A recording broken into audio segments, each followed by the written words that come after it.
Alright folks, welcome back. Jason here, H&S Games. I'm going to do a quick run through of Fleeting Glory, new print and play game from H&S Games. Again, this is print and play. You download it, you get some files, you print them out. And it only has roughly 9 pages of rules to print out, so it's not going to blow your ink out, it's not going to waste your time. You can hop right into this thing. You get a quick reference chart to go along with that for easy, quick reference. No big deal. You get a couple pages. There's a 4-page map panel that you'll cut and put together. You got your unit groups and information counters, and then for added fun, some rough and hills. Strictly optional, but just spices the game up. The game was inspired by Napoleon's Triumph and Bonaparte Marengo, as well as there's a little Stratego in here and a little Battles of Napoleon with some sprinklings of other things that have stuck with me along the way of my gaming career. This is something that I've been spending years on, and it was growing to such a complicated, voluminous thing. I thought this is getting ridiculous.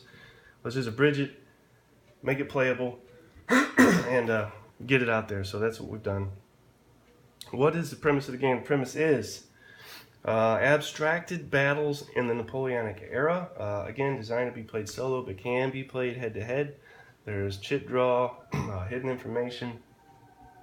What you want to do is eliminate more strength points than your opponent does, or eliminate all of his commanders, or thirdly, eliminate his line of communication. 3 different ways to win.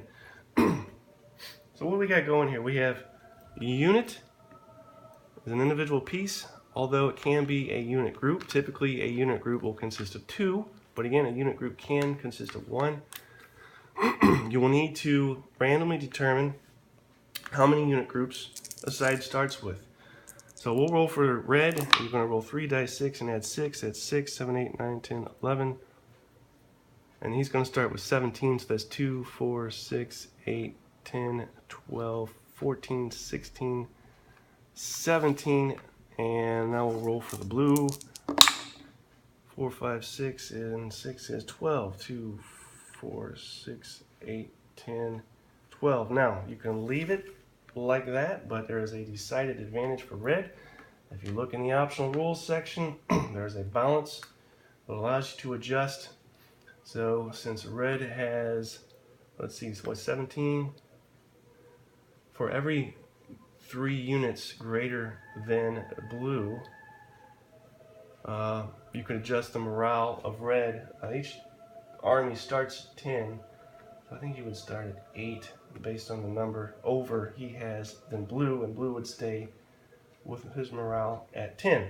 Now you need to roll to place these guys. You're going to break them into 2s.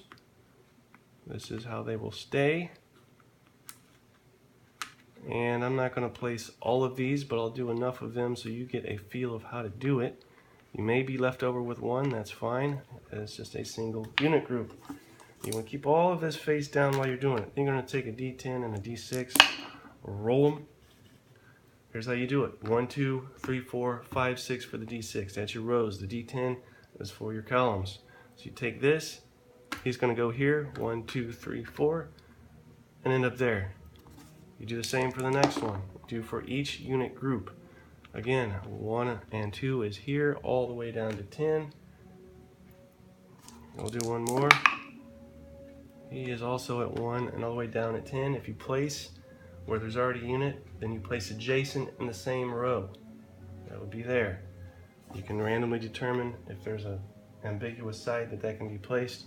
You can randomly determine that. You're going to do the same for each 4 commanders. 1, 2, 3, 4. 1, 2, 3, 4.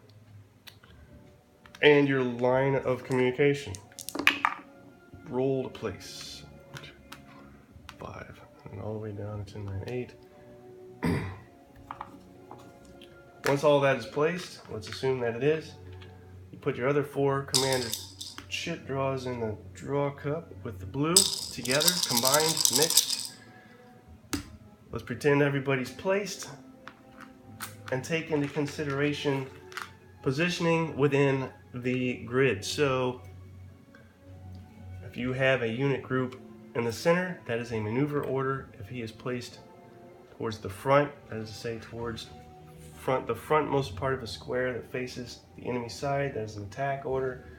And if he's closer to the rear, facing closer to his own side, that would be a defense order. The orders can be placed for free at game start. Once they're all placed, just determine who has what.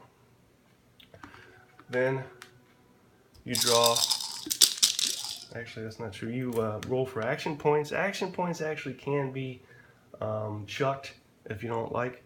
They're there to be used. If you don't use them.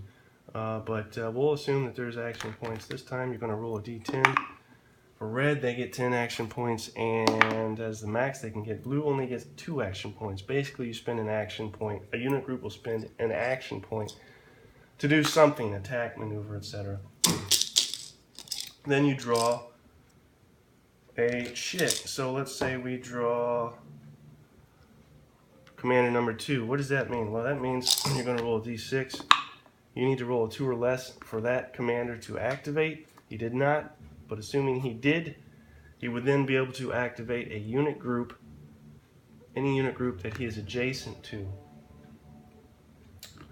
Same for number 1, he would need 1 or less. Number 3, he would need 3 or less. And finally, a 4, he would need 4 or less to activate.